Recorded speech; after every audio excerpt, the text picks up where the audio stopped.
Welcome back to our channel. Today, we're going to explore a simple yet incredibly useful feature on WhatsApp: copying group messages on your PC.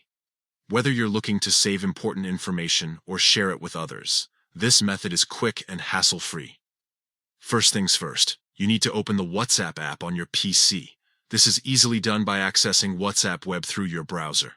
If you haven't linked your account yet, simply scan the QR code displayed on the screen with your smartphone's WhatsApp app. Once you're logged in, navigate through your chats on the left side of the screen until you find the group you want to access. Click on it to open the conversation. Now, locate the specific message you wish to copy. This could be a text, a link, or any other type of content. To copy the message, simply right-click on it. A drop-down menu will appear with several options. Choose Copy from this menu. This action will instantly copy the message to your clipboard, making it ready to be pasted wherever you need it. Now that you've copied the message, you can paste it into a document, email, or even another chat window.